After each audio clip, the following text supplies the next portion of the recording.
નમસ્કાર, હું મનીષા ઠેસિયા, અમારી યુટ્યુબ ચેનલ ગુજરાત સમુદાયમાં આપનું સ્વાગત છે। ક્યારે કોઈ વિસ્તારમાં રોડ રસ્તા નીકળતા હોય છે ત્યારે જે તે વ્યક્તિની માલિકીની જમીન તેમાં જતી હોય છે અને એના માટે સરકાર તરફથી વળતર આપવાના વાયદાઓ કરવામાં આવતા હોય છે। એ પછી કોઈ ના ખેતરની જમીન હોય કે ઘર આસપાસની જમીન હોય કે પછી અન્ય પોતાની માલિકીની જમીન, અને જેના માટે સરકારે વળતર પણ આપવું પડતું હોય છે। પણ ઘણી વખત એવું પણ બને છે કે રોડ બન્યાના વર્ષો વીતી જાય અને વળતર માંગવાનું સતત માલિક દ્વારા ચાલુ રહે, પરંતુ સરકાર તરફથી ન તો ધ્યાન આપવામાં આવે ન તો યોગ્ય સમયે વળતર આપવામાં આવે। આવી જ એક ઘટના નસવાડી તાલુકામાંથી સામે આવી છે। જી હા, છોટાઉદેપુરના નસવાડીના દુગ્ધાથી ધાર સિમેલ વચ્ચેનો જે રોડ છે, આ રોડમાં દુગ્ધા ગામના એક ખેડૂતની જમીન ગઈ છે। આ રોડ આજકાલ નથી બન્યો, આ રોડ બન્યાને 20 વર્ષ વીતી ગયા છે અને 20 વર્ષથી આ ખેડૂત દ્વારા સતત પોતાના વળતર માટેની સરકાર પાસે માંગણી કરવામાં આવી રહી છે, પરંતુ ના તો સરકાર તરફથી કોઈ ધ્યાન આપવામાં આવે છે, ના તો અધિકારીઓ તરફથી યોગ્ય જવાબ આપવામાં આવે છે અને હજુ સુધી આ ખેડૂતને પોતાની જમીન જે દુગ્ધા અને ધારસિમેલ રોડમાં ગઈ છે તે અંગેનું વળતર નથી મળ્યું। એટલે પોતાના જમીનમાંથી જ આ મસમોટો રોડ પસાર થઈ રહ્યો છે। જમીનમાં રોડ બનાવી પણ દેવામાં આવ્યો અને 20 વર્ષથી આ રોડ પણ ચાલુ છે અને દરરોજ આ રોડ પર ટ્રાન્સપોર્ટેશનના નામે હજારો વાહનો પણ પસાર થાય છે। આ ખેડૂત પુત્ર દ્વારા, આ વ્યક્તિ દ્વારા વારંવાર રજૂઆત કરવામાં આવી છે કે મારી જમીનમાંથી રોડ ગયો છે, એટલે મારી માલિકીની જમીન મેં રોડ બનાવવા માટે આપી છે તો તેનું વળતર મને મળવું જોઈએ। 20 વર્ષથી માંગણી કરવામાં આવી રહી છે, હજુ સુધી વળતર ચૂકવવામાં નથી આવ્યું।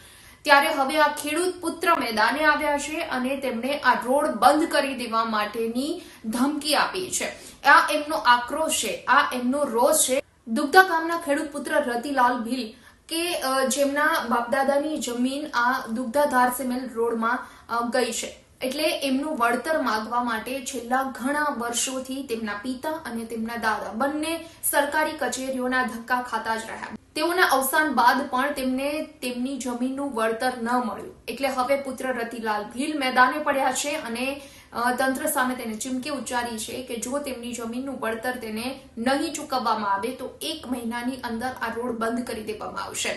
તંત્રને આ પ્રકારની ચીમકી ઉચ્ચારવામાં આવતા છતાં પણ તંત્રમાં કોઈ જ હિલચાલ જોવા નથી મળી અને ન માત્ર આ 1 કે 2 રજૂઆત છે, પરંતુ તેમણે નસવાડી તાલુકાથી લઈ અને કલેક્ટર કચેરી સુધી, ગાંધીનગર સુધી, બોડેલી પંચાયત સુધી, છોટાઉદેપુર જિલ્લા પંચાયતમાં, છોટાઉદેપુર કલેક્ટર કચેરીમાં, તમામ જગ્યાએ લેખિતમાં, મૌખિકમાં અનેક વખત આ મામલે રજૂઆત કરી દીધી છે। અનેક વખત તેમણે તેમની માંગણી આવેદનપત્ર મારફતે રજૂ કરી છે, પરંતુ હજુ સુધી તેને ક્યારેય કોઈ જવાબ આપવામાં આવ્યો નથી કે વળતર આપવામાં આવ્યો નથી અને ત્યારબાદ પણ આ રોડ બંધ કરવાની ચીમકી ઉચ્ચાર્યા છતાં પણ સરકારી તંત્રમાં કોઈ જ દોડધામ નથી જોવા મળી। કોઈ જવાબ ન મળતા હવે તેમણે એક બોર્ડ રોડ ઉપર લગાવી દીધું છે કે દુગ્ધા ધારસિમેલ વચ્ચેનો જે રોડ છે એ રોડ મારી જમીનની એટલે કે મારી માલિકીની જમીનમાંથી પસાર થઈ રહ્યો છે, જેનું મને વળતર નથી મળ્યું, એટલે આ રોડ હવે હું 1 મહિનાની અંદર બંધ કરી દઈશ।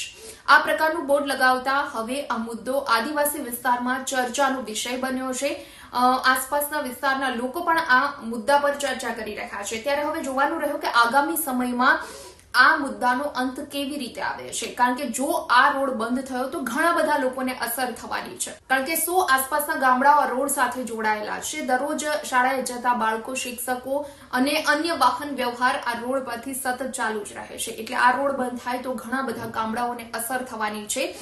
એટલે હવે જોવાનું રહ્યું કે આ મુદ્દો હવે કોના ધ્યાને આવે છે, કોણ આ મુદ્દાને ધ્યાન પર લઈ અને આગળ હવે આમાં શું કાર્યવાહી કરે છે, કારણ કે 20 વર્ષથી આ લડત આ પિતા પુત્ર દ્વારા ચલાવવામાં આવી રહી છે અને અનેક વખત સરકારી કચેરીઓના ધક્કા ખાઈ ચૂક્યા છે, અનેક વખત રજૂઆતો, અનેક આવેદનપત્રો આપ્યા છે આ મામલે, અનેક વખત પોતાના જમીન અંગેનું વળતર માંગવાની માંગણી કરી છે, પરંતુ સરકાર તરફથી ના તો વળતર આપવામાં આવ્યું છે, ના તો કોઈ યોગ્ય જવાબ મળ્યો છે। એટલે હવે પુત્ર રતિલાલ ભીલ દ્વારા જે ચીમકી ઉચ્ચારવામાં આવી છે અને હવે જે બોર્ડ લગાવી દેવામાં આવ્યું છે, ત્યારે જોવાનું રહ્યું કે ખરેખર 1 મહિનાની અંદર આ મામલે તેને જમીનનું વળતર મળે છે કે પછી રતિલાલ ભીલ દ્વારા આ દુગ્ધા ધારસિમેલ વચ્ચેનો રોડ બંધ કરી દેવામાં આવે છે।